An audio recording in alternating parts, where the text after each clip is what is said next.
Apa itu wibu? Apakah sama dengan otaku? Apakah aku seorang wibu? Atau mungkin aku adalah seorang anime? Nontonisme yo koso konnichiwa genki desu ka. Selamat datang di Nontonisme. Dan hari ini kita akan membahas tentang pengertian dari beberapa arti kata yang sering disalahartikan oleh sebagian orang. Jadi, apakah pemahaman kalian tentang arti kata itu sudah benar? Yang pertama, apa itu wibu? Singkatnya, wibu ini adalah sebuah ungkapan yang ditujukan kepada orang yang suka dengan budaya populer dari Jepang. Ingat itu, budaya Jepang, jadi bukan cuma anime saja. Kata wibu yang kita kenal sekarang ini sebenarnya berasal dari bahasa Inggris, Japanophilia atau weeaboo, yang berarti sebuah ungkapan yang ditujukan untuk seseorang yang menyukai budaya populer dari Jepang. Kata weeaboo yang lebih sering disingkat menjadi weebs ini sebenarnya digunakan untuk menyebut orang yang suka budaya Jepang tapi bukan orang Jepang. Biasanya tingkat menyukainya itu sampai memuja-muja Jepang. Karena kata Japanophilia atau weeaboo ini sering membuat orang Indonesia keseleo lidahnya, maka akhirnya diserap dan dimodifikasi sedemikian rupa agar mudah dibaca dan ditulis oleh orang Indonesia itu sendiri. Dan lahirlah sebuah kata baru yang memiliki arti yang sama, namun cara pengucapan dan cara penulisannya berbeda. Kata baru tersebut adalah wibu.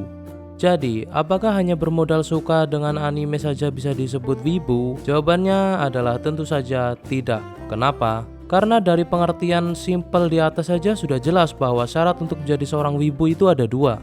Pertama, harus suka budaya Jepang alias bukan cuma anime saja. Kedua, harus bukan orang Jepang. Dan sebagai tambahan, biasanya mereka itu beban orang tua. Untuk menjadi wibu sejati, kalian harus suka berbagai macam hal tentang Jepang. Mulai dari budaya Jepang, film drama Jepang, olahraga khas Jepang, dan berbagai macam hal berbau Jepang lainnya. So please stop menyebut diri kalian wibu jika kalian hanya suka menonton anime Jepang saja. Sebenarnya drama Jepang jauh lebih bagus sih daripada animenya.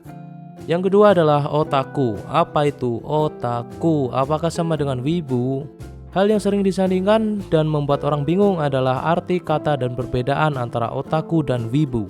Kita bahas dulu dari arti kata otaku ini.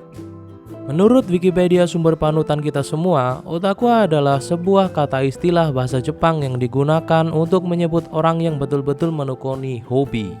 Jadi sudah jelas ya, perbedaan antara otaku dan wibu itu ada di mana. Kata otaku ini berasal dari Jepang, sementara kata wibu itu bukan dari Jepang. Selain itu, kata otaku ini juga benar-benar sebuah kata. Otaku itu adalah kata resmi yang masuk ke dalam kamus. Wibu itu hanyalah sebuah istilah, sebutan ataupun apapun kalian menyebutnya, tapi intinya wibu ini lahir dari kebudayaan para netizen dan para manusia random lainnya.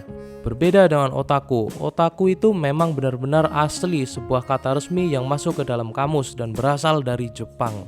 Selain itu, kata wibu juga hanya boleh digunakan untuk menyebut para penggila budaya Jepang yang bukan warga Jepang. Tapi yang masih diperdebatkan sampai saat ini adalah apakah kata otaku ini juga bisa digunakan untuk menyebut orang non-Jepang. Sebenarnya, untuk para manusia Jepang sendiri tidak begitu peduli tentang apakah orang non-Jepang berhak memakai titel otaku atau tidak. Otaku ini sebenarnya memiliki arti kata yang kurang enak didengar. Coba kalian baca ini. Kalau diartikan ke dalam bahasa Indonesia artinya jadi seorang anak muda yang terobsesi dengan komputer atau aspek tertentu dari budaya populer hingga merugikan keterampilan sosial mereka. Dengan catatan budaya yang dimaksud adalah budaya Jepang.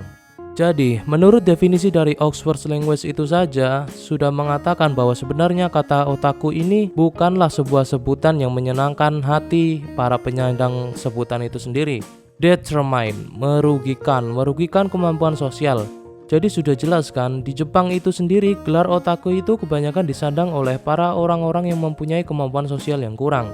Pertanyaannya adalah, mengapa ada sebagian orang yang menganggap otaku itu hanya boleh digunakan untuk menyebut orang asli Jepang? Mengatakannya seolah-olah kalau disebut otaku itu keren, padahal aslinya para otaku itu memiliki kemampuan sosial yang rendah.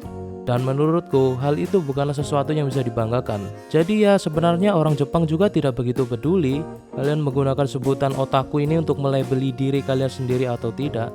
Kata otaku definisi umumnya ya orang yang suka hal berbau Jepang. Kata itu berasal dari Jepang dan juga yang menerima sebutan otaku itu biasanya orang yang kemampuan sosialnya kurang.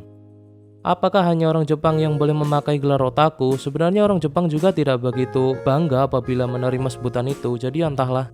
Simpelnya gini, kalau kalian sebagai warga negara asing datang ke Jepang, kalian itu gak bakal dibeda-bedain dari para penggila anime dan Jepangan lainnya yang berkebangsaan asli dan lahir di Jepang. Dengan catatan, kalian tidak boleh terobsesi melebih-lebihkan dan memuja-muja Jepang. Kalian suka budaya Jepang dan kalian menekuninya sampai pada titik itu masih aman. Kecuali kalian menyukai dan memuja Jepang secara berlebihan, mungkin barulah kalian lebih cocok disebut sebagai weeaboo atau penyepong Jepang.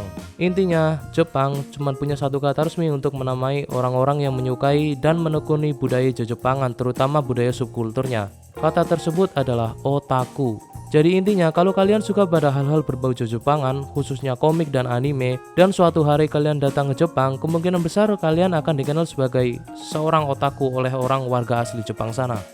Kecuali kalian berbicara dengan orang Indonesia lah, baru berbeda lagi aturannya. Orang Indonesia itu ketat. Kalian harus menggunakan kata wibu jika pelakunya orang non-Jepang, dan kalian harus menggunakan kata otaku jika untuk orang asli Jepang. Tapi kalau menurutku pribadi, intinya wibu itu orang luar Jepang yang suka Jepang secara berlebihan sampai pada titik memuja-muja Jepang dan ingin menjadi orang asli Jepang. Sementara otaku adalah penggiat kebudayaan Jepang, biasanya orang asli Jepang, tapi kalaupun non-Jepang datang ke Jepang, tetap akan dipanggil otaku oleh warga asli Jepang. So, kalau wibu dan otaku sama-sama suka berbagai hal berbau Jepang, lantas sebutan apa yang lebih cocok untuk menyebut orang yang hanya suka anime dan tidak suka kebudayaan Jepang lainnya? Sebutan paling pas untuk menyebut manusia yang mempunyai karakteristik seperti itu ya anime lover. Simple gak ribet. Terima kasih sudah menonton. Arigatou gozaimasu. Thank you so much for watching. Jangan lupa like, comment, dan subscribe Nontonisme untuk hal-hal menarik tentang anime lainnya.